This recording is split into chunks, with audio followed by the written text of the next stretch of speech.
Taste the Daily. அண்மை செய்தி. தூத்துக்குடி அரசு மருத்துவக் கல்லூரி மருத்துவமனை முழுவதும் வெள்ள நீர் சூழ்ந்து குளம் போல காட்சியளிக்கிறது.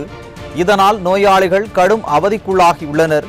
அங்கு தற்போது உள்ள கள நிலவரம் என்ன என்பது குறித்து செய்தியாளர் சிதம்பரத்திடம் கேட்கலாம். வணக்கம் சிதம்பரம், கள நிலவரங்களை வழங்கலாம். வணக்கம் சுரேஷ். அதாவது தூத்துக்குடி மாவட்டம் மற்றும் மாநகரத்திலிருந்து கடந்த 2 தினங்களாக கனமழை பெய்து வருகிறது. கடந்த ஆண்டு டிசம்பர் 17-18 பெய்த கனமழையினால் தூத்துக்குடி மாவட்டம் பெரும் பாதிப்பு சந்தித்த நிலையில் அதிலிருந்து இன்றும் மீண்டு வராத நிலையில் தற்போது அதே கனமழையாக தொடர்ந்து வருகிறது. தூத்துக்குடி அதாவது அரசு மருத்துவமனை வளாகம் மற்றும் உள்பகுதியில் மழைநீர் தேங்கியுள்ளதால் அந்த பகுதிக்கு வரும் சிகிச்சைக்காக வரும் மக்கள் பெரும் பாதிக்கப்பட்டுள்ளனர்.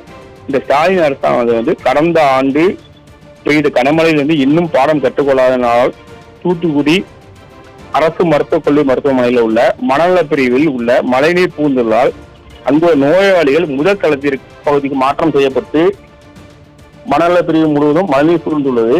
இந்த மழைநீரில் அமர்ந்துதான் மருத்துவர்கள் தற்போது சிகிச்சை அளித்து வருகின்றனர். மேலும் தூத்துக்குடி அரசு மருத்துவமனைக்கு குடியம்புத்தூர், ஓட்டப்பிடாரம், திருச்செந்தூர் உள்ளிட்ட பல்வேறு பகுதியிலிருந்து மக்கள் சிகிச்சை பெற்று வருகின்றனர். தற்போது இந்த மழைநீர் சூழ்ந்துள்ளதால் சிகிச்சைக்கு வரும் மக்கள் நோய் தொற்றை வாங்கி செல்லும் நிலை ஏற்பட்டுள்ளது.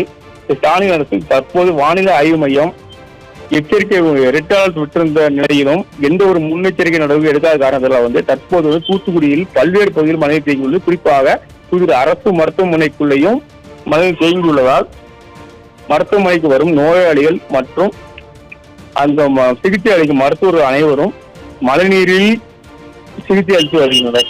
குறிப்பிடத்தக்கது.